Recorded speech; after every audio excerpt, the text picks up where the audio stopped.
एक पुजारी और एक पादरी की कारें आपस में भिड़ गई और जरा जोरदार से भिड़ी।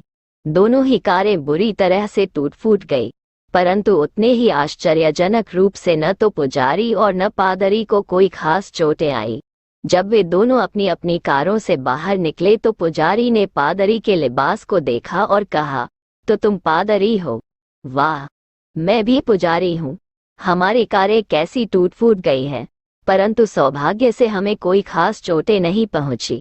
ये ईश्वर की बड़ी कृपा है और उसका ये संदेश हम दोनों के लिए है कि हम आपस में दोस्त बन जाएं और बाकी की जिंदगी प्यार और शांति से दोस्त के रूप में साथ साथ गुजारें। पादरी ने कहा, हाँ, मैं तुम्हारी बातों से पूरी तरह सहमत हूँ। ये तो ईश्वरीय इच्छा ही प्रतीत होती है। पादरी ने आगे कहा, और जरा इसे देखो, एक और चमत्कार। मेरी कार पूरी तरह से बर्बाद हो गई है, परंतु ये ब्लैक लेबल विस्की की बोतल पूरी तरह ठीक ठाक है। इसमें एक खरोंच भी नहीं आई है। अवश्य ही ईश्वर चाहता है कि हम अपनी इस नई दोस्ती का जश्न विस्की पीकर मनाएं। फिर उसने बोतल खोली और पुजारी की ओर बढ़ाई। पुजारी ने हाथ जोड़ लिए और कहा, राम राम।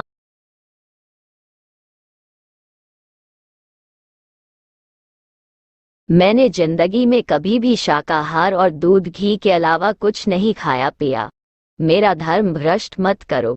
परंतु पादरी ने पुजारी को फिर समझाया, देखो, यदि तुम ईश्वरीय संदेश को नहीं मानोगे तो भगवान को सचमुच अप्रसन्न कर दोगे।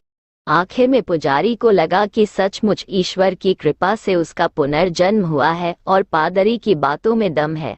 उसने बोतल ली और शराब की एक घूंट भरी। उसका मुंह कड़वा हो गया। जैसे तैसे उसने पहला घूंट भरा और बोतल पादरी को वापस किया।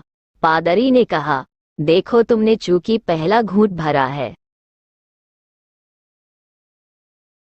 इसलिए अब तुम इस बोतल का आधा हिस्सा प्रसाद के रूप में प्राप्त करो। बाकी का हिस्सा फिर मैं पी लूंगा। प्रतिवाद करते हुए पुजारी ने दूसरा घूंट भरा। तीसरा घूंट भरते तक उसे आनंद आने लगा था। देखते ही देखते बोतल में सिर्फ 2 घूंट शराब बाकी बची। पुजारी नशे में बोला, अरे, मैंने सारा ही प्रसाद अकेले ले लिया। राम राम, ईश्वर तो बड़ा कुपित होगा। ये 2 घूंट बचा है, इस प्रसाद को तो तुम भी अवश्य लो। पादरी ने बोतल पुजारी के हाथों से ली और उसका ढक्कन बंद करते हुए बोला, हाँ, अभी लेता हूँ प्रसाद, जरा पुलिस को तो आ जाने दो।